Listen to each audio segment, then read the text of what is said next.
This is Below the Line. We spotlight the jobs in the film and entertainment industry that you may or may not be aware of. Today, I'm going to talk to cinematographer Luc Nicknair. He, according to IMDb, I have to use the cheat sheet for this because there's so many. He has 58 camera and electrical credits, 21 visual effects credits, and another 39 credits as cinematographer. So it's pretty safe to say that he knows his way around a camera. Just a little bit. Yeah. That's minus the 100 music videos I've shot as well. That's not listed in there. How dare they? I know, right? I'm going to talk to the producer about these notes that I was given. Let's fire them. Okay. Okay. Should we walk? Yeah. We're out. Okay. But before we go, can I actually ask you some questions? Sure. Okay, because Yeah. I really am curious about like your career and everything that Okay. you do, and because when we go onto sets, like the most, interesting thing on the set by far. Actors are like cool and everything, and like props are amazing, and I think like the thing that we're all captivated by is the camera, because that is the machine that tells the story, and you are the person who operates this machine. That is the magic box, and we're the magicians that run it. Exactly. Don't get a big head. No. But what, for those who don't know at home, what is a cinematographer? What do they do? The cinematographer, probably the best way I can describe it, is the pen or paintbrush for the director. My job is to execute visually the storytelling process for what's on the script, as also to what the director wants to envision. Okay. And that is using the tools of the camera and of lighting. And also being in a leadership position to help manage the crew to achieve those goals. What? Okay, so it's a big job. It's a big job. Yeah. Okay. Is there a difference between cinematographer and director of photography? No. Why? It's just two different terms for the same thing. Some people, I normally choose the term cinematographer for myself because politically sometimes it might be considered as a threat to the director to have the title as director of photography. But that's me, and that's based on my own experiences.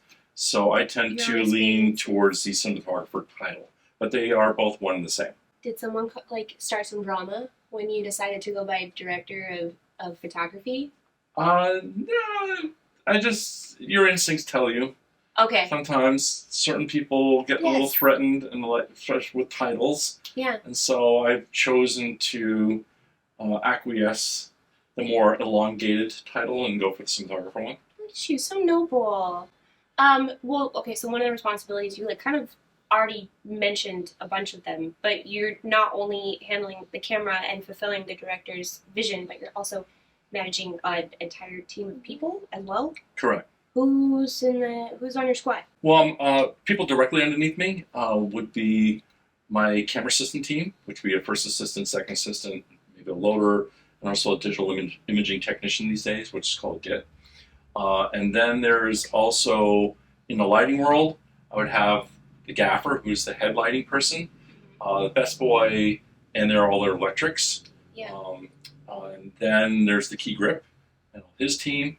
So those are people that kind of are in my sphere.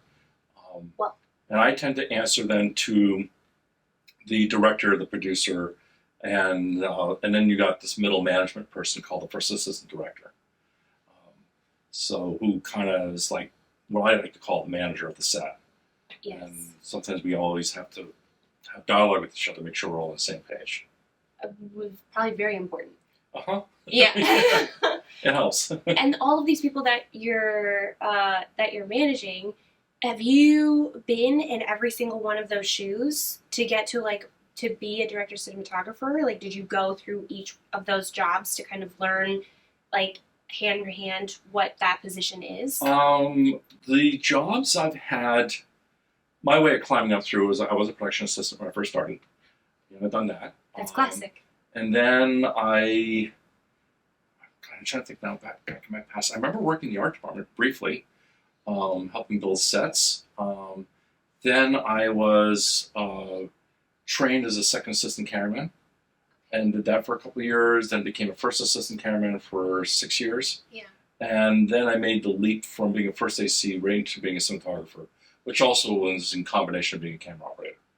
Well, okay, so you did kind of do a lot of the jobs But you weren't like, you didn't do gaffing, you didn't No, I was not a gaffer. I was a first assistant director briefly on some music videos. I realized very quickly that was not a job I enjoyed because I was working with my friends and you had to be the tough taskmaster. And that was not a very comfortable place to be at. So I was like, no, that's not for me. Yeah.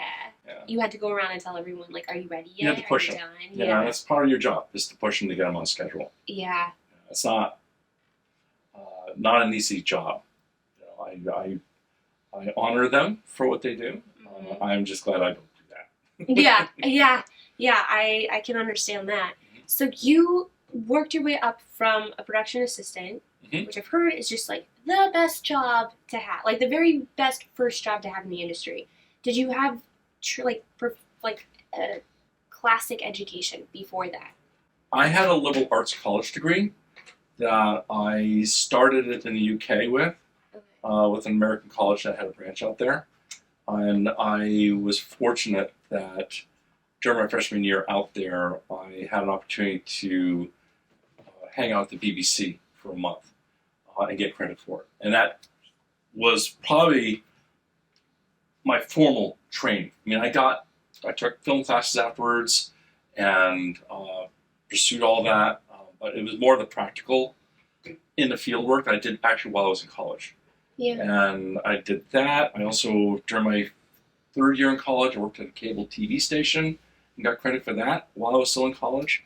Nice. And then I did medical television at an internship in Boston at Mass General Hospital during my last semester. And that got me a foothold into the business in Boston. Okay, so what was more useful or more practical for like your experience now? Was it the work that you were doing outside of the scholastic setting, or was it the work that you were being taught in school? As far as it was more of a balance between the both. It was in the field was definitely the best experience I got. Because it was hands-on. It was hands-on. Yeah. And they definitely, I was very fortunate with those people that I was allowed hands-on while I was out there. And the school actually gave me a broader and better background on what I was going to be involved in. In what way? Oh, there was just about script writing. I had no idea that there was structure to it. That's something I didn't learn out in the field. Yeah. And I got to learn that at school. Film theory, actually being exposed to certain directors like Alfred Hitchcock and Orson Welles. I didn't even know who they were until I was in college. So, and then understanding what genre films were all about. And I had some very good teachers regarding all that. And so it helps you. The way of, Orson Welles. Yeah. Amazing. Yeah. It's like I got very excited about it. It got me excited about working on films. And this was all in the UK? No, the UK was the BBC period, and also being exposed to Alfred Hitchcock and to and probably Stanley Kubrick and like all of those. Yeah, and also Fassbinder. There was a German director that our film teacher exposed us to. They made it a religious experience to watch a movie. I mean, we would all be in an old English hall, and we'd watch the movie, and then after the movie was done, he'd gather us in a circle, and we just hash it out what we just watched. Amazing. Which was pretty neat. I've never had that experience since then. That professor, his name was Hunter Corday. Shout out to Hunter. He was a long, wild-haired guy with thick bottle glasses, because you barely can see.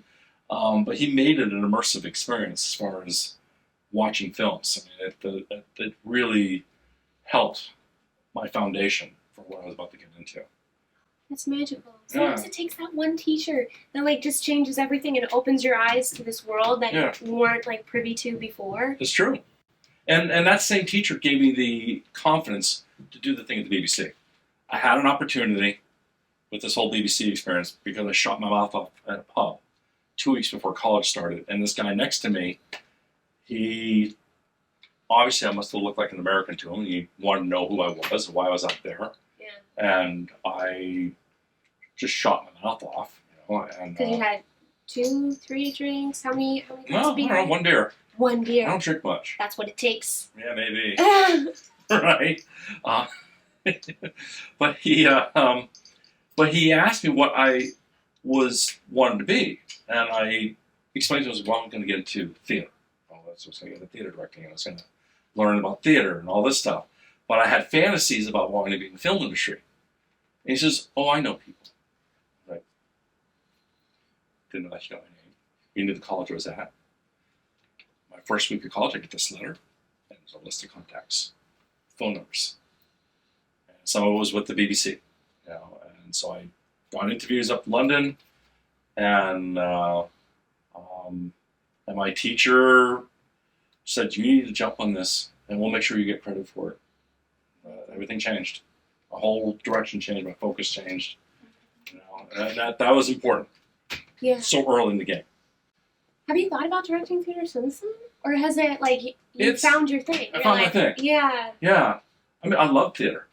I love the experience. I love the communal experience that you had with everybody. Like backstage. Yeah. You know, and I got to act. I got to see what that was about during the 4 years of college I was in. I realized I was more comfortable behind the scenes. Yeah. You know? Do you think it's an important foundation for a filmmaker to have experience in theater to begin with, or not? It's storytelling. Yeah. It's storytelling. You're working with actors. To me, the film business, like, there's 100 different ways to skin a cat, so to speak, as far as getting in this industry. Some people know people to get in. You know, that's the easy direct route. Others come from theater backgrounds. Others come from taking classes in college, you know, or they were given a break, you know, or someone got picked off the street and just jumped into it. I mean, it happens. Yeah. You know, it's a matter of recognizing the brass ring, grabbing it, and then running with it.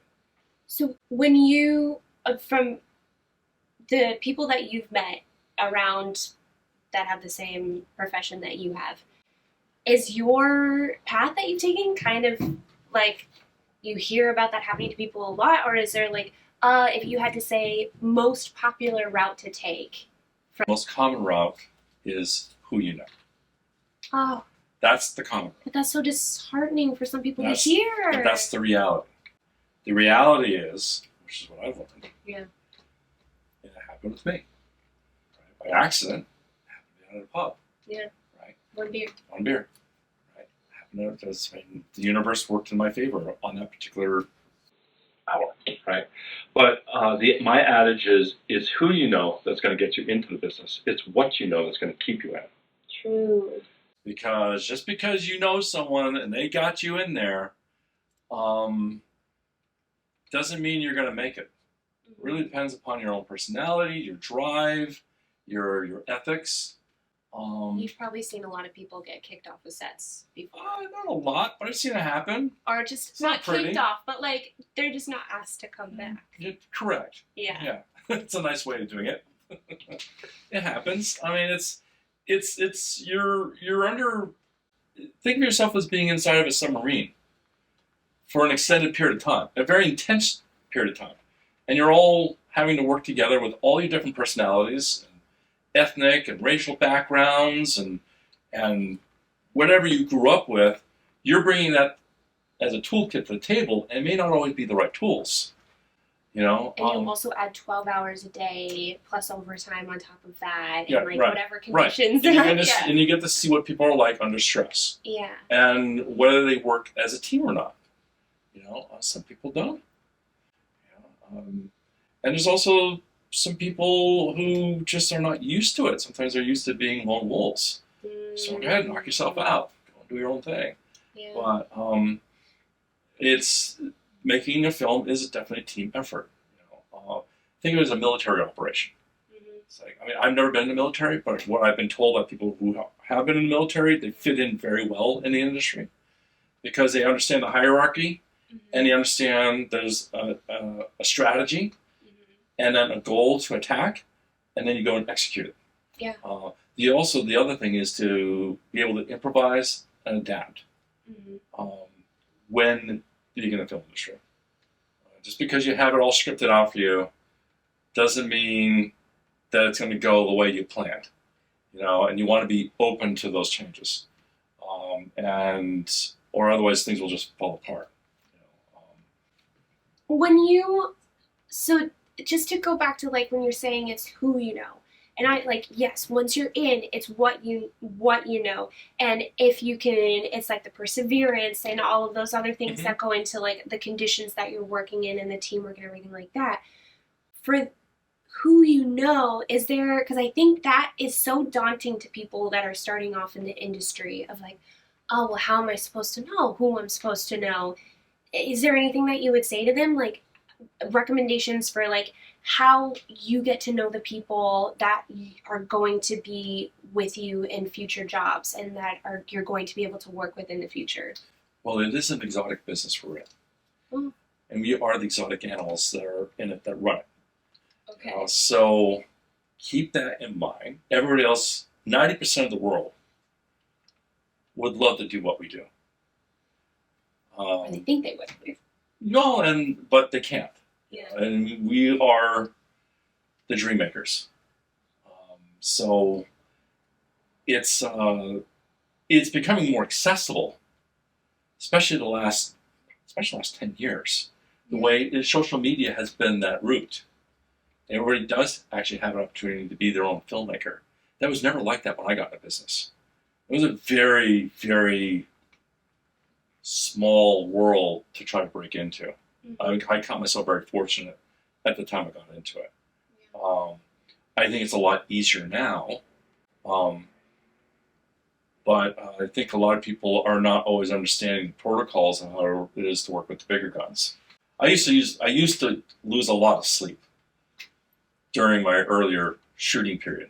Oh no, and you're already getting so little sleep because of the long days. Yeah. Well, I used to but the wheels would spin in my head over and over again about how my day was going to go. And I realized after a couple of years like this, like I'm not effective for my director or the team if I'm running on lack of sleep. And I had to start making peace with myself. Like, you know what? I did as much homework as I could with my team leading up to this day. Yeah. So now what I do now is like, I did all my homework. And on that day, we just go. You just commit with it. You just do it. Yeah. And whatever happens, hopefully you use your experiences to adapt to the changes that might be flying in your face. Yeah. Have you ever been on a shoot that's gone exactly as planned? Sure. Really? Yeah. Where nothing went wrong and you had to like come up with something on the fly? Yeah. Amazing. It's great. Must have been paradise. Feels good. Do most of them go that way? 60 to 75% of them, yeah. Okay, that's a good amount. So really you were... If I do my homework, yeah. Yeah, and what goes into your homework? The most important things for me to try to make a shoot successful, you're always going to be dealing with the world of chaos when you're going into a shoot. But having your meetings with your heads of state, when I mean heads of state, is your director, producer, first assistant director, my key grip, my gaffer, maybe a visual effects guy if there's a supervisor, right? Have meetings with them. And then to me, the most critical thing for me is the scout on the actual locations. Okay. With them. And it's like this, and we all hash it out. It's like, this is how this is going to go. This is how we're going to do these shots. You make your notes, and then we all go back and we start preparing. Okay. As far as based on what we did. Also, that to me, that's where I do most of my stress is during the preparation period. Okay. Oh yeah, when I get like a narrative script, I'll spend, I'll do 3 reads. My first read is just to absorb it, enjoy the ride. The second pass of the script for me to read is starting making basic notes, and then the third time I'm reading that script, I start doing major pre-visualization notes. Where I start making notes about how I think it's going to go, as far as each of the shots and all this stuff, and how the lighting's going to be, and what maybe lenses are going to use, what speed or that kind of thing. And that's just a blueprint. It means it's not going to be how it's going to go when we actually shoot. Sometimes I'll go back to the director and say, well, do you want to do it this way or this way? Yeah. And are you making these notes on the script itself? Like you printed it off? Me personally, yeah. I'm old school. Yeah. I like having a hard script in my hands, paper. And I use the blank side where I make 3 strips on it. One's camera, lighting, and then notes, right? And then I'll write along each of those blank sides of the script, all that pieces of information with lines directly towards the part of the script. Okay. And then is this what you show to the director and say, this is what I'm thinking for as we shoot? Sometimes when we go into a meeting, yes. Okay. I'll have that with me. Okay. And I'll make changes. Like we'll try to do a breakdown throughout we'll spend like a day or a couple days, about how we both think the story's going to go. Yeah. So yeah, it helps. It helps, especially going into that. I always like to get a script before having a meeting with the director. Yeah. I don't always get that opportunity, and that's not always fun. It's better to me to have a script in advance for me to make all those notes and come a lot more prepared, especially with having a dialogue. Really, so hopefully we can be on the same page. Well, it doesn't happen that way. I've gotten into shoots where I call going in blind. Yeah. I've never been to a location. I don't know who I'm working with. All I know is I got the job and I gotta get thrown in the fire. Okay. Yeah. Well, good then times. you don't lose any sleep, right? Because you're like, I don't need to prepare anything. Oh no, I'm just going in. You start spinning then. Right. What is the hardest part then about prep? Like, what is the most emphasis put on for your... The unknowns. Okay. As in, like, weather variables or... Anything from personalities you're going to be dealing with to, like, how is it you guys really want to do this? Okay, case in point. That documentary piece I was talking about a little bit earlier about filming through a tube to see a train pass by, so right? Cool. Yeah. Okay, well, that director threw that on me literally 12 hours before I'm supposed to drive up to Fresno. Okay. It's early evening when I get this call and having this conversation. Like, what is it you're trying to do? What does you want me to try to do? And why didn't you call me a week ago so we can hash this out? And so I said, and I kind of had a rough idea about how to achieve it. But I said, I can't talk to rental houses. They're all closed tonight. So I don't know if we're going to get the tools to get this for you. And so I had to sleep on it. And I still had more questions. And so I woke up in the morning. I was able to get a rental house at 8 o'clock in the morning. I woke that guy up.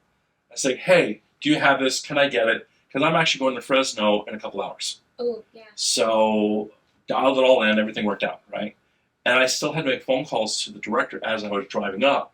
Like, how is it you really, really wanted to see this happen? Because I think I got the tools. I just really wanted to know what you're envisioning. And it didn't become clear until a couple hours later. It's like, okay, well, we're going to make this happen for you. It's going to be great. So now that we've touched on the job of a cinematographer and kind of, how you got your start in it and everything like that, I would like to ask you a little bit about what inspires you as a cinematographer and kind of what did inspire you to be a cinematographer as well. Because you said that you started off in theater and with an interest in that. So you weren't the kind of kid that was playing around with their 8mm camera in the backyard. No, I didn't have any of those opportunities when I was a kid. Yeah. My father was a mathematics professor, and I grew up millions of miles away from the film industry. Where'd you grow up again? I grew up millions of miles away from the film industry. In that place, yeah. In that place, yeah. No connections, I was born in northern Maine, grew up in the southern part of New Hampshire. Beautiful, It is, yeah. Okay. It's gorgeous up there. But it's not Hollywood. No, it's not. Not even close. So, my first interest in the film business, I was a very nerdy kid. I was the son of a mathematics professor. No films. And right, and I used to hide my head in books, and I was very much into the whole science fiction scene for a long time, and I used to watch that kind of stuff on TV. And I remember getting a copy of The Making of Star Trek when I was in high school, early high school. Original series. Okay. Right. William Shatner series. And Gene Roddenberry. And I was reading it and I got really fascinated. It's like, oh, wow, wouldn't this be neat to be involved in that line of work. It was always in the back of my mind. But during high school, I was focused on doing theater, which was extraordinarily wonderful experiences.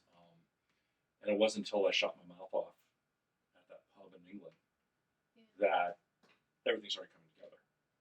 So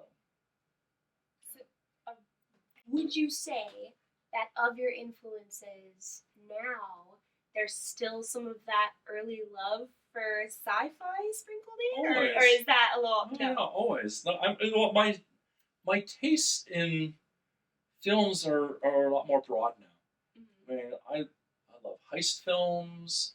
I love westerns. Yeah. I love even romantic costume pictures. Science fiction, fantasy films. I eat all that stuff up. I just like good stories.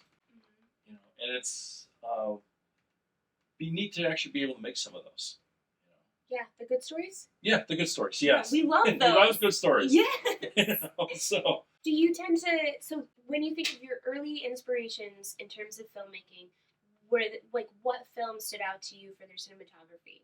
That you first started noticing, oh, that's like, when a camera does that, that is incredible. And that is like a beautiful part of making a picture. That's a good question. I can't remember. It was more of like a slow burn over the years. I can tell you some of the things that influenced me as what I liked as a kid that I never got bored with and got to appreciate better when I started revisiting it. Oh, like what? The Good, Bad, and the Ugly is one of those things. Oh, this movie? Oh, that movie, yeah.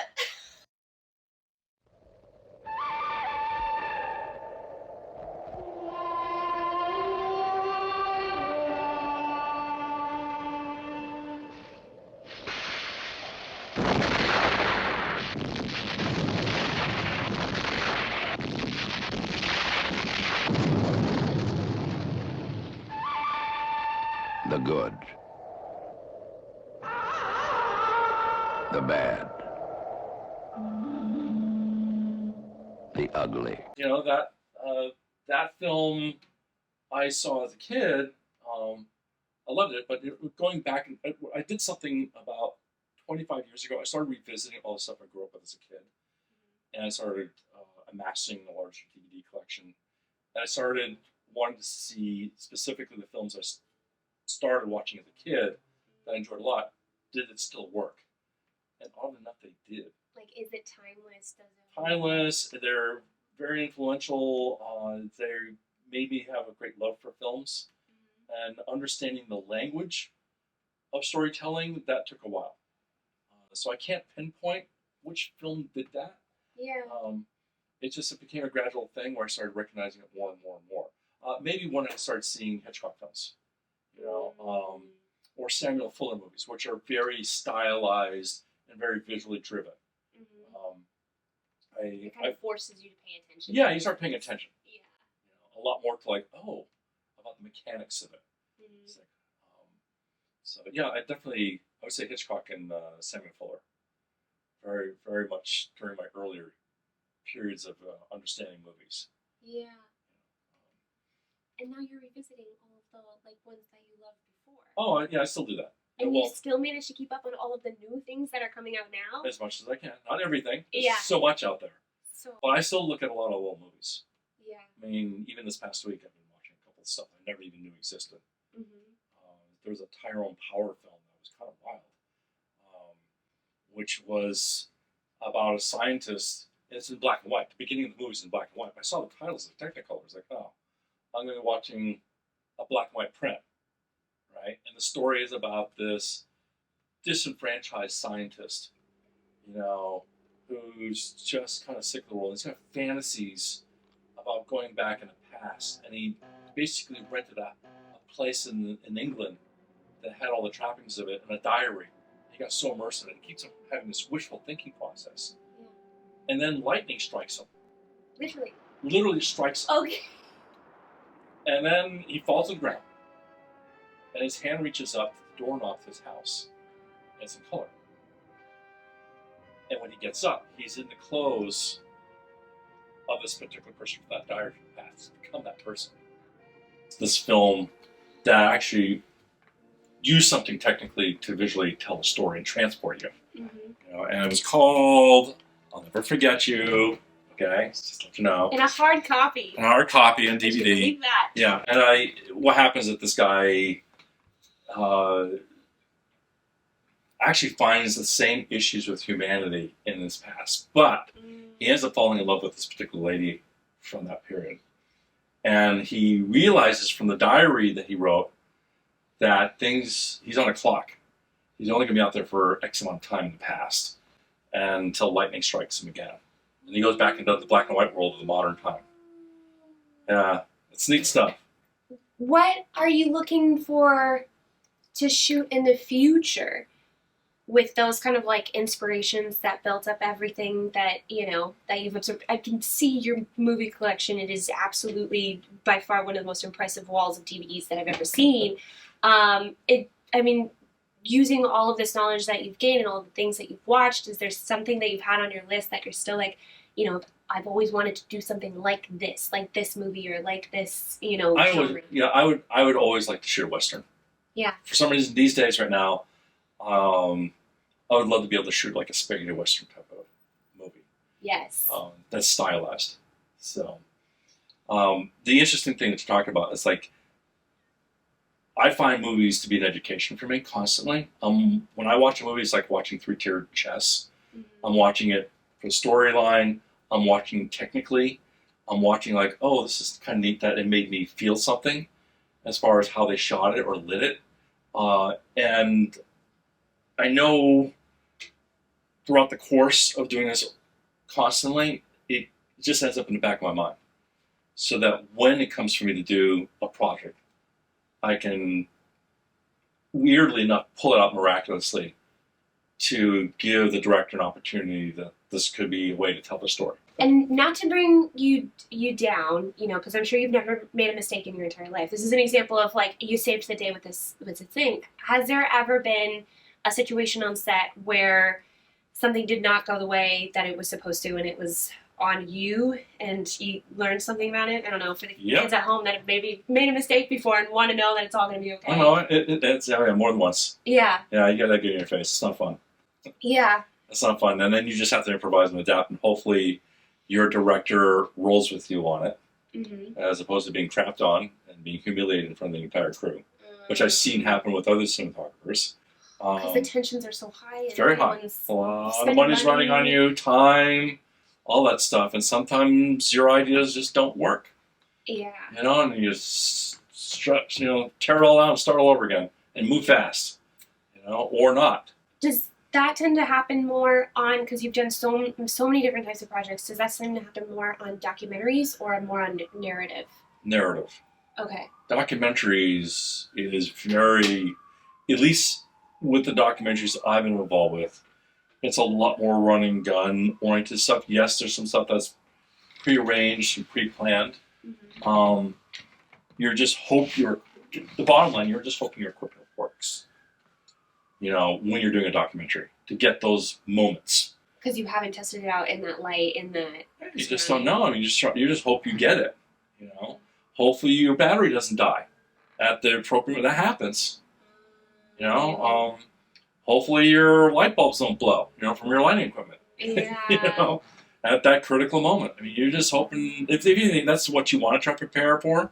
But it happens. But as far as narrative stuff is concerned, I find there's higher stakes.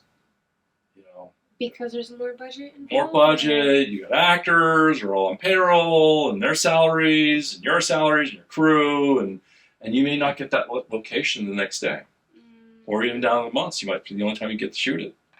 Don't screw it up. Yeah. Do your homework. Prepare as much as you can. What's the most that you've ever gone overtime on a set?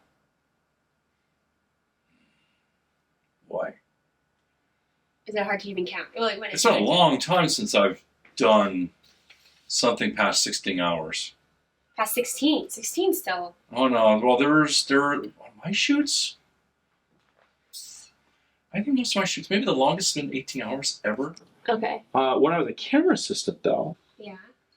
I used to work with certain companies, propaganda films being one of them. We would do music videos where you would have 48-hour days.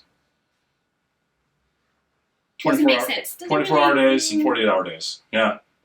And that was just normal? That was expected? Yeah. Because why? Because would you sleep on set? It was cheating. You didn't sleep. You didn't sleep. I was young then, so I could handle it. Who knows what other people were doing during that era, which would be the in order to stay awake? In the 1980s. Coffee was not enough. This is during the 1980s period. Yeah, there was. It was kind of normal to do 24-hour or 48-hour days on certain music videos, because it was cheaper to pay crew overtime and equipment. Because sometimes what would happen, you would get like a one-day rental. A lot of this was about one-day rentals you're trying to use for a weekend's worth of shooting. Okay, so shoot as much as you can so you can return all the equipment at 10 o'clock in the morning on Monday. Yeah, right. That makes sense too. So that was. So gosh, swap out the crew, right? Mm-hmm. Like that to me makes a little bit more. I mean, I'm the professional in the department, but wow. Yeah. And you did it. I did it. You made it through. Many times over. I'm still here. Are you stronger because of it?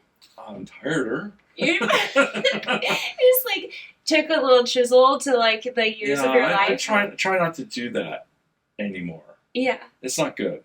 No. You make mistakes. You start making mistakes. You start doing mistakes actually where people get hurt. Yeah, with expensive, heavy equipment like the sky, like things that you are putting up in the air. People at risk. You're putting locations at risk. You're putting your story at risk. You're doing a lot of things that's kind of dumb. Yeah. It's like it's not. I, as a rule, try not to put anybody in danger with that. It's just inappropriate. And you probably didn't think that was going to be an aspect of the job when you got into it, right? I mean, did you have a certain expectation of this career that has changed? Or it's interesting that you say that. When I was doing college theater, we used to do long nights. Yeah. Because you had your studies to do, your classes to do during the daytime. Mm-hmm. Then you had your theater rehearsals and your studies all at the same time. Yeah, I was used to average like 5 hours of sleep, sometimes 3 hours of sleep. It was college. It has a time and a place. Yeah. The last time I did anything like that kind of crazy, oddly enough, was when I was doing a mini documentary series for Netflix on about following Russell Peters, called Russell Peters versus the World, where we had to go around the world with him. And what was difficult as far as time management was concerned was, let's say we went to New Zealand, right? We'd fly in, and part of our shoot was following Russell Peters, what it's like to be with him on tour, mm-hmm. right? We'd go and shoot all that stuff with him, and even up to his performance, right? But then afterwards, we might be on a plane the next day, and I needed to get B-roll footage of the cities we're in. So after we did all this stuff with Russell, I had to go split away and get all that footage of the city so that would help tell the story. Mm-hmm. And meanwhile, my producer, director, editor was downloading all this stuff and managing it. So he and I were averaging 3 hours of sleep because then we'd be on a plane the next day and following Russell. Mm-hmm. So it's not like you're getting B-roll from one location. You're like moving across. Yeah, right. And it actually took its toll on me because I remember getting tennis elbow after a year and a half from that shoot of carrying a camera like this all the time, running around. Don't do that anymore. Yeah. So, yeah. And it was for how long? Did that for a year and a half. A year and a half. Off and on, not consistent, but off and on. Yeah. Yeah. Oh, it was a great job. I bet you saw so many amazing places. I did. Yeah. Norway, Sweden, Denmark, New Zealand, Australia, a couple points in Canada like Victoria, Kelowna, Vegas, New York, Arizona, LA. Yeah. It was fun. That is one of the perks about this job, right? It's like seeing where it will take you. Oh yeah, I never know. You know, it's part of the grand adventure. I mean, there's some people that just are studio oriented and they just stay in the studios. Mm-hmm. I actually enjoy going up in the field and getting my hands dirty. I really enjoy the thrill of that. Do you think there's a drawback to this career path at all? Well, it takes its toll on you. Yeah, sure. Just physically? Yeah, or physically. More so than another job would, you think? Oh, sure, yeah. Yeah, unless you want to be a Steadicam operator, that'll beat you up. Oh my gosh. Just can't do that. I do it. I only did it once. Yeah. Yeah, I won't do that again. What do you most enjoy, like, shooting on? What kind of, like style of camera do you like using the most? What kind of equipment do you enjoy working with? It really depends upon the budget and the needs of the story. Okay. You know, I mean, it's the combination. Do I like working with the Alexa camera, like a Cadillac of digital motion picture cameras? Absolutely. Yeah. It's great, you know. But I've been fortunate as a DP where I've been able to float in all those different worlds and working with different various pieces of equipment. You know, whether we're shooting like an Alexa or just working with the GoPro, and still be able to tell the story. So it's fun figuring it out. That's like the charm. Like at the end of the day, it doesn't matter what you're shooting on. It's the challenge of what you can get with like the equipment that you have. Yes, but as long as it looks good at the end result. Okay. That makes sense? Yeah. You want it to look good. You don't look like crap. You want people to watch it afterwards. I definitely want people to watch it. Oh, yes. Okay. Yes. Okay. Yes. Got Yeah. it. Don't want to do this just for the hell of it. Yeah. You know, I mean, I get a kick about how people respond to what I've shot. You know, it makes me feel good. I mean, it's like got a thumbprint. It's also helped tell the story. You're affecting someone with like the work that you're making. Absolutely. Yeah. Yeah, I'm part of the storytelling process. What did you learn how to shoot on? Like, what did you start with? Oh, an Elmo Super 8 camera. You know, wait a minute, no, I worked on something even older before that. I inherited my uncle's regular 8. Is this all that you have to remind you of the fun of last Christmas? Ornaments, gift paper, ribbons and bows? Well, this year with a Brownie movie camera, you can save the truly wonderful things of Christmas. The rapture on the face of a child seeing his first Christmas tree. The excitement of a boy getting the one thing he wished for most. All the love, happiness, and joy of Christmas. Yours to enjoy again and again in beautiful big screen movies. I worked at that first. I remember shooting. Where did I shoot? I worked with my toys. Godzilla, king of the monsters, alive, surging up from the depths of the sea on a tidal wave of terror to wreak vengeance on mankind. Godzilla, king of the monsters, it's alive! A gigantic beast, Stalking the earth, crushing all before it. in a cyclonic cavalcade of electrifying horror. Raging through the streets on a rampage of total destruction. And also, a couple of my friends in theater, they came by because they knew I had this camera, and they just wanted to cry for me on camera. So I remember, Like for their action reel? Yeah, and it was really horrible lighting. It was the worst. I remember having a mechanical dinosaur that could run by batteries, and so I created this little village, and I had the thing plow through it, and I shot with this camera. I don't even know where this footage is. You know, I wish you would find it, though. You know, and then my next camera right after that, I was able to get an Elmo Super 8 camera that was really slick, and I shot 2 things in college with that. I shot an animation piece with 2 boxers beating the crap out of each other in clay. Hey, sorry, I'm just going to interrupt really quick. Luc Nicknair, whose interview you are watching right now, he actually sent us some of his older 8mm film footage after the interview was over, so we're just going to plug that in here.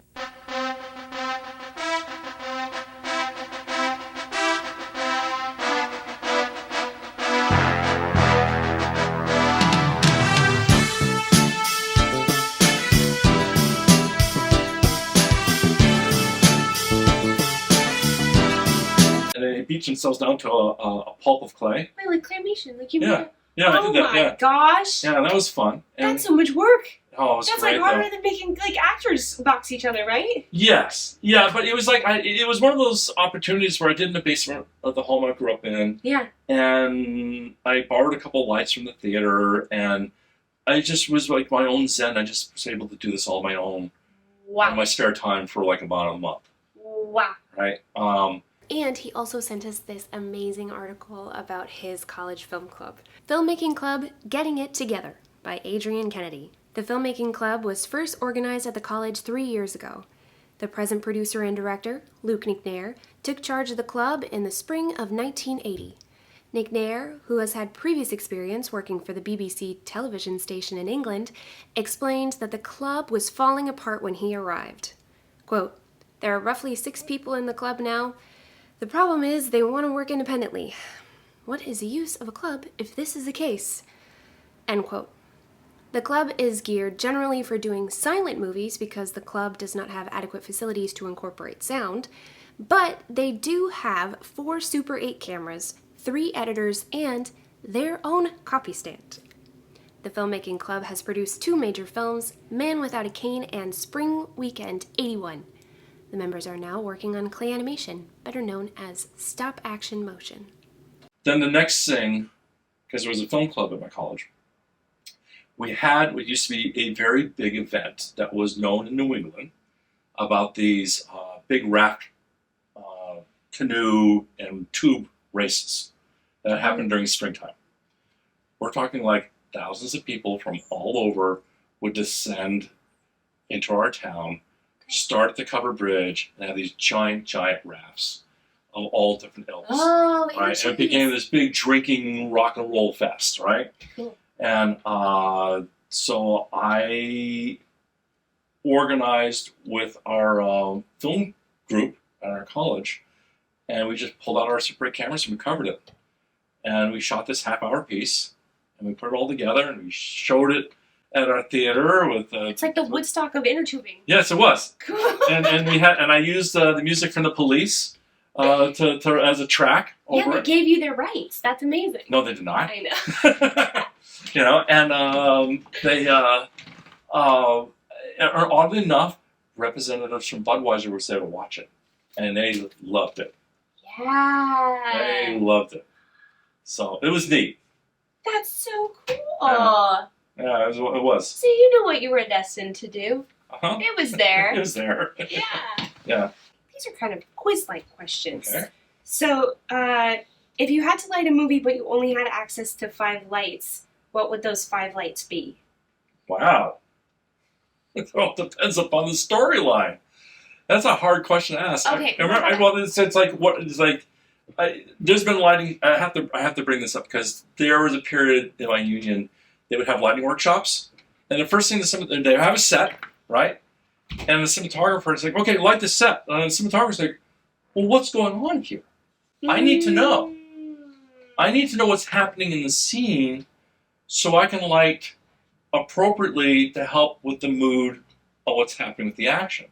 Okay. So, do I have particular lights I like to use? Sure. Mm-hmm. You know, but I'm not going to answer that question. Okay, how about this? You have a standoff between 2 cowboys, and it takes place in a saloon at midday. Mm-hmm. What lights do you use? Oh, I'll probably be using these Airflex Skypan fills, but I'd also use some old-fashioned big source lights to punch through the windows, and hopefully have some smoke, or at least have people smoke their cigars in there to create with the atmosphere. Yeah. So it'd be a mix of probably using some modern soft lights, but I'd also be using some big old sources to create more of a moody look, especially if they're going to be a confrontation scene. Would you have any of like the natural sources coming from like the lanterns on the wall? Well, if you said it was daytime. Yeah. So no. Okay. They probably wouldn't have the practice unless it's a really dark environment. Windows? Yes. I don't know. Yes. Back in the day? Yes. When glass existed then, yes. Glass existed? Yes, it did. What a modern miracle. Okay. What filters or lenses work best for specific kinds of scenes or moods that you're trying to convey? If you were to like list some examples of like a mood in a genre and what lens might help like bring that out. Again, I need to know what happens in the storyline of the scene. So it can't be as like broad as a mood in a genre. No, I literally need to know what's going to happen in the scene I mean, it all depends upon the budget too. It's like, do I wish I could have a whole pile of anamorphic lenses?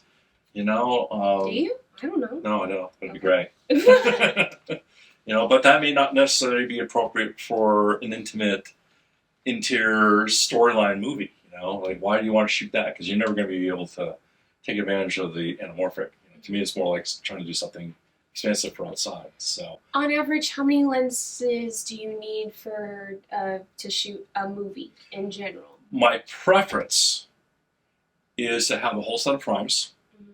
What I mean by primes, they're individual lenses. Okay? Like everything from an 18 millimeter to a 200 millimeter lens, right? And then a couple zoom lenses, 5-to-1s, 10-to-1 zoom lenses, and maybe throw in like a 600 millimeter. You know, but again, I don't know. That'd be nice to carry through the entire movie. Mm-hmm. Sometimes you're not allowed to for the budget. Yeah. Like those long lens specialty lenses or the extreme wide angle lenses. Mm-hmm. You might hopefully know in advance what shots or what scenes you're going to use it in, and they'll rent it for that day. Okay. But it all depends. If you're on a major location away from a rental house where you can't get it accessibly last minute, then you bring all this stuff with you, provided that they're willing to pay for it. Yeah. All right? Which hopefully they are. One hopes. Yeah. If you Doesn't want always the happen movie that to way. look good. It doesn't always happen. I mean, I've shot some films where the budget was so tight, and hopefully you get a director who's game. It's like okay, I do like working with primes more so than zooms, because it forces me to design the shots better. And if I want to do moving shots, I'm not cheating with the zoom lens. So, and if it's really tight budget, it's like, we only got 3 lenses to pick. So let's what 3 lenses we're going to pick and use. I've done this 3 times for certain very low budget films. Yeah. Like, I want a wide lens, a medium lens, and a tight lens, and that's it. And then we make the whole film off that. And it's great. Doable, yeah. It's very doable. And then would you, when it comes to filters, give me like a very rough rundown of how you use filters in a film? These days now with the power of post, it's interesting what can be done. But I do like having diffusion filters on hand, polarizer filters, neutral intensity filters. I have actually a kit, like $10,000 worth of filters, where I got some old school filters, like double fogs and Harrison double fogs from the 1970s. I got some Mitchell D filters. Like, look? Yeah, very dreamy. Yeah. It's got a very unique feel to it, Cool. you know. But I also like certain diffusions that really kind of help clean you up, as far as your face is concerned, especially with women. Actors appreciate that. Oh yeah, I shot a movie with one actress. She was not a young lady, and no, but I mean, the thing is, it happens. It's just the way it is. People age, yeah. But they're good, but we want to make them look better. Yeah. And They look really good. they hired me specifically because they knew I'd be capable of making her look good. Mm-hmm. What was interesting though throughout the process, my diffusion filters got heavier and heavier as we progressed in the movie, because she started getting tired from the conditions we were in. Oh. You will never notice it in the movie. Yeah. But she appreciated it, and that was important. Well, and like actors want to be able to trust their DPs to help them like look the way that they're supposed to. Oh, the more an actor, especially actresses, they've been in the business, the more they get particular about how they look. Sometimes to their detriment, because it's like sometimes you're now getting in the way of the storytelling process versus like, I gotta look pretty for every angle. Like, that's not what your character's about, but okay, we'll work with you on it. Yeah. I get that. If you weren't doing the job that you're doing now in the industry, what would you be doing? I originally had fantasies about being either an archaeologist or paleontologist when I was a kid. And that's probably what I would have done. That was before Indiana Jones. I didn't even know Indiana Jones existed. Oh, before it was cool. Yeah, that's right. Yeah, I was a nerd, remember? Oh, that's right. Yeah. And the dinosaur movie, it all makes sense. Yeah, all that stuff wasn't around. I just remember getting books from my parents. One was The Ages of Man, so you get to see the progressions of what they look like. I got very From when he went from hunched over to yeah, standing, from right. Yeah.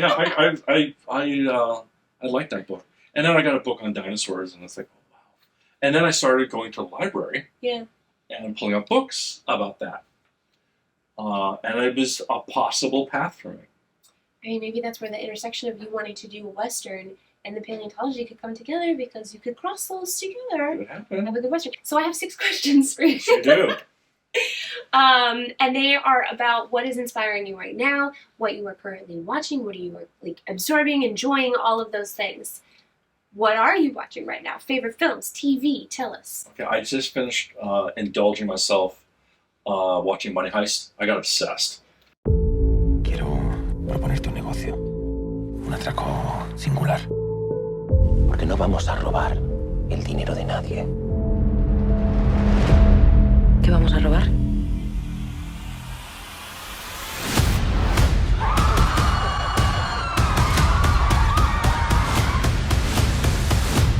Out of Spain, it's this big extravaganza about a team of bright misfits Yeah. who cobble together and try to take over the Mint and other high-end financial institutions in Spain. Mm-hmm. And I found it a very good, suspenseful roller coaster ride. So I got a kick out of it. And I watched it. It was visually strong, and characters were intriguing, and I just ate like it with popcorn. And it's a TV show. It's a TV series on Netflix. Yeah. Oh, yeah. Big plus for Netflix for picking that up. Yeah, especially like the TV series where you can watch the end of the first episode and then it immediately starts the next one. And so you just have like an entire experience ahead of you that doesn't have to end after an hour. Yeah, no, that lasted like a month. What about a film that you've watched recently?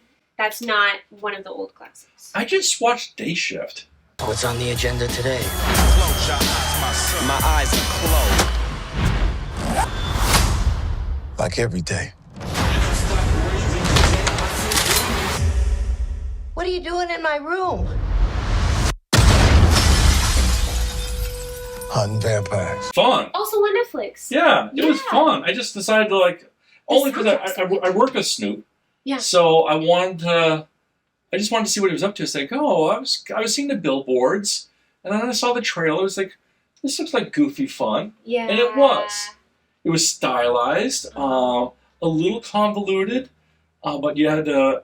But I got a kick out of it. Yeah. You know, it's not. You know, it's But it not was- highbrow stuff. It was a popcorn movie. Yeah, it's fun. It's summer. We also live in Los Angeles. It felt like a love story to like those like 90s LA based movies as Right. well that kind of like showcase. Mhm. Maybe in that movie Simi Valley, right? They Right. really showcase Simi Valley in that Right. movie. There was an old movie that I called The Adventures of Tartuffe, Tartuffe, and that was a neat World War II romp that was done in England. We've reason to believe they're using a new formula, fog gas. Now, we want to know exactly what they're making and stop them making it. In other words, we want someone to get hold of the formula, then blow the whole place to blazes before they get a chance to distribute the stuff, which might be at any moment. You speak German fluently, and Romanian like a native. Yes? You're a chemical expert, and as things are at the moment, you could get in through Romania. I'm afraid all I know about spying has been picked up from one or two rather second-class novels. A World War II romp. Yeah, that's probably the best way I can describe it. It was Yeah. really fun to watch. It moves fast too. Yeah, there's not so many fun World War II movies, so it's nice. This one was. It was basically about a British guy who has to infiltrate himself, who can actually, he speaks the language of and he also has all the right elements. I mean, he apparently's got a great chemist background, and his job is to infiltrate into Germany and try to sabotage this chemical plant that's going to wipe out millions of people. And there's a love interest that happens along the way too, and people die along the way. It's great stuff. Yeah, they have to. Yeah, but it was fun. It was like watching a Spielberg movie. What's it called? I believe it's called The Adventures of Tartuffe. Adventures of Tartuffe. Okay. Hope I get that right. One of the questions is, what are some of your favorite films? But I feel like that's an impossible question and you almost have to go by genre or by like actor because there's just probably so many. Can you name like a few? Yeah, what I'm going to do is get to the films that I grew up as a kid that I've repeatedly watched over and over again and don't get bored with. There we go. That's Okay. a great way to put it. Yeah. So would be The Good, Bad, and the Ugly. I can watch over and over again and not get bored with.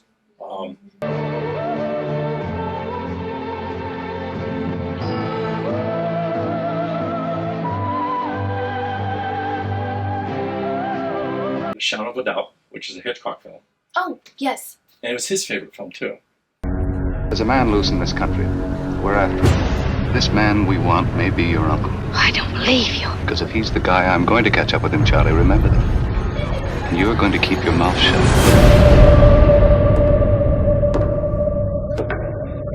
How much do you know about your uncle?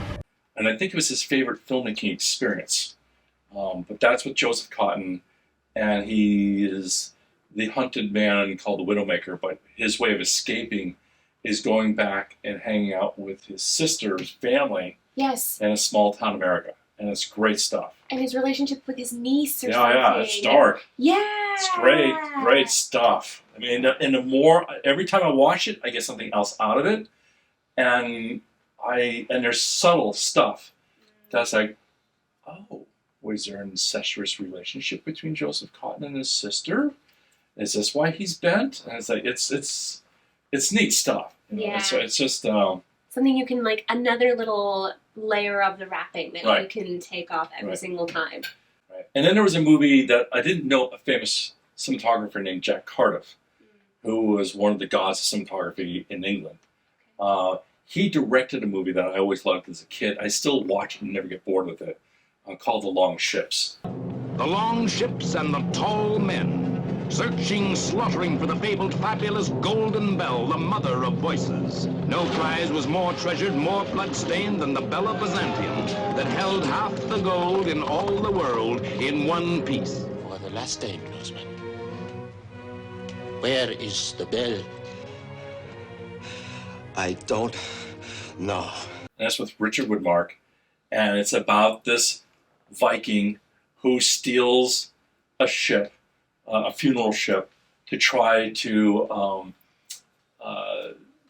get this mythical golden bell from a monastery. And he goes through all these crazy adventures to get it. And it's pretty neat stuff. So like an Odyssey, Yeah, but on kind a of. Viking funeral ship to yes. get a bell from a monastery. Mm-hmm. Yeah, a golden bell. Wow, do you know who wrote that? I don't, but I know Sidney Poitier is in it as well. He's great. Oh, wow. Yeah. Oh, that's so cool. Okay, I'm adding that to my list too. I'm adding all Yeah, those it's a great things. watch. It really is fun. Do you have a guilty pleasure watch? Those are my guilty pleasures. Oh, I don't know. So your favorite films also coincide with guilty pleasure I guess so, yeah. Because you can watch them so many times. Yeah. Oh, you know, Harry Potter movies. Yeah, that's a good one. You know, Yeah. Which one though? Out of all of them. couldn't tell you. It's been Really? a while. Yeah, there actually were more of a guilty pleasure than reading the books. So Wait, more so than reading the books. Is that I what know there were more of a guilty pleasure in reading the books than the movies. I definitely found the movies very much what the books were about. Yeah. Yeah. Oh, I ate that stuff up. They did a good job. There is a reason that like people still watch those movies every single year, and they've built theme parks around them. I hear that it's a very successful like franchise and everything. James Bond movies, I'll watch. And that's a guilty pleasure. Who's your Bond? Oh, Sean Connery. Good choice. I admire your luck, Mr. Bond. James Bond. Mr. Bond, I suppose you wouldn't care to, raise the limit? I have no objections. No. C'est suivi, monsieur.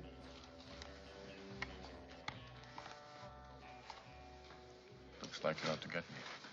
It's an idea at that. I grew up probably. Are you the Roger Moore? Roger Moore. I grew up with Roger Moore. Bond has escaped. How careless of you. I apologize.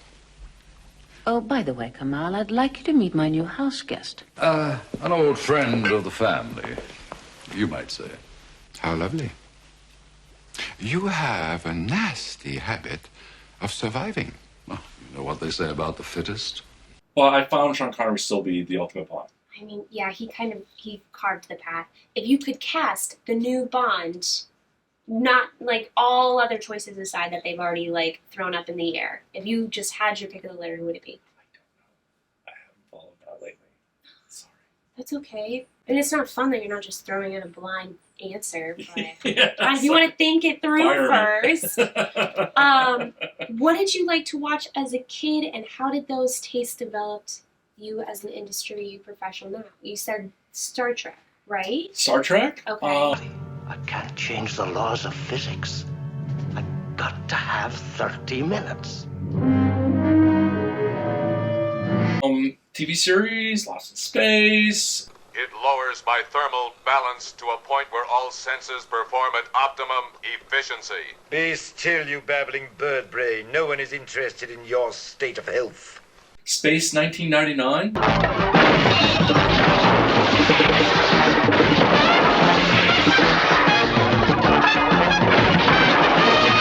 The Jerry Anderson stuff, Stingray. Right. Let's get Stingray underway.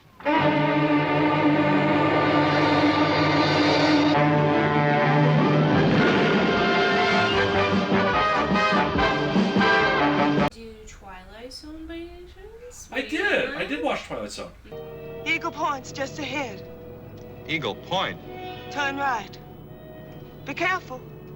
There's a fallen tree across the road. I'm trying to. The first movie that scared the crap out of me though was a Vincent Price movie called House on Haunted Hill.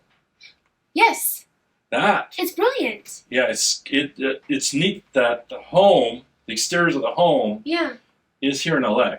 This is the Frank Lloyd Wright designed home that's in Barnesdale Park. Okay. And the thing about that movie that freaked me out, I wasn't supposed to watch it, somehow I think I snuck watching it, was there's a critical scene where Vincent Price is torturing the guests of the mansion in his basement. And this one particular lady stumbles in the basement and there's a pool down there and it's full of acid. And mysteriously, as the woman goes down there,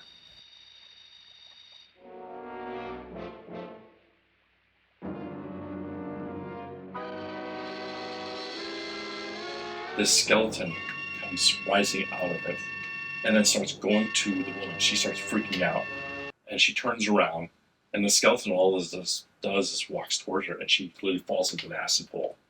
And obviously becomes a skeleton herself. That sequence burned in my mind. The other film was a John Wayne film called Chisholm.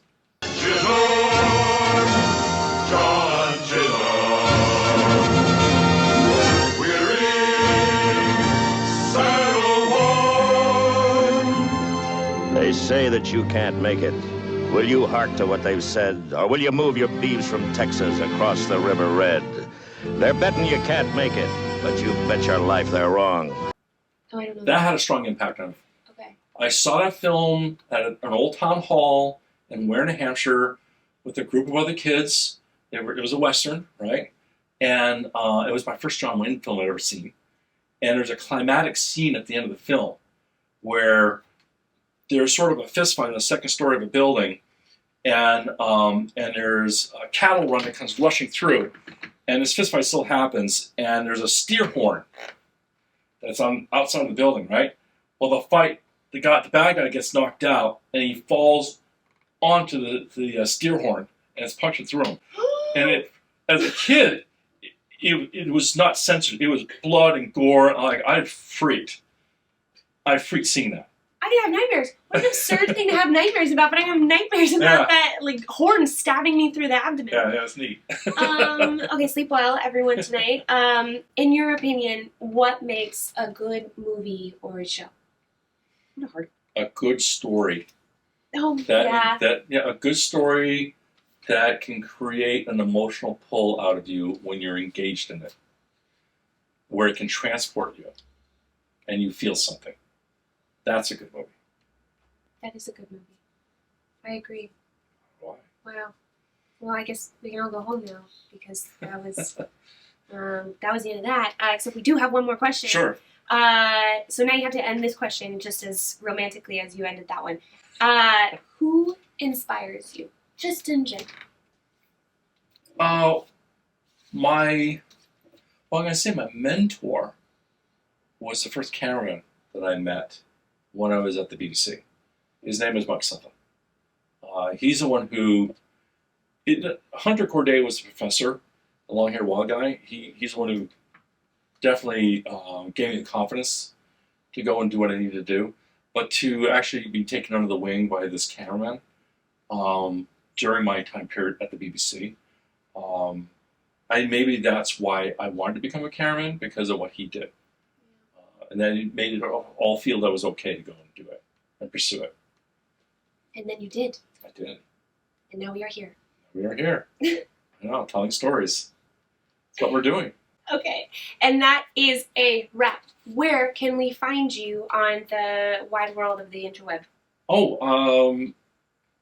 There's a couple ways to find me. You can find me on IMDb, Internet Movie Database.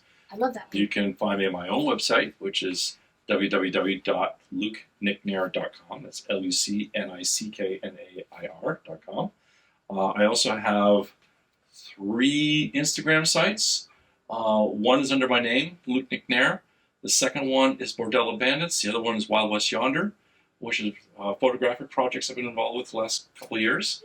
And you can also find me on Facebook under my name. Amazing. And what can we see on the screen that you've recently done? What can we keep an eye out for? Right now, America's Deadliest Rock Concert, the guest list, that can now be seen on VI through Amazon Prime, as well as on the Reels channel. Amazing. There is another documentary feature called Holy Frit, which will be coming out sometime next year. So good. All right. Thanks, guys. Thank you, Luke, for being here. Absolutely. Thank you for being here. It was so much fun. Oh, thank you. Yeah. Same here.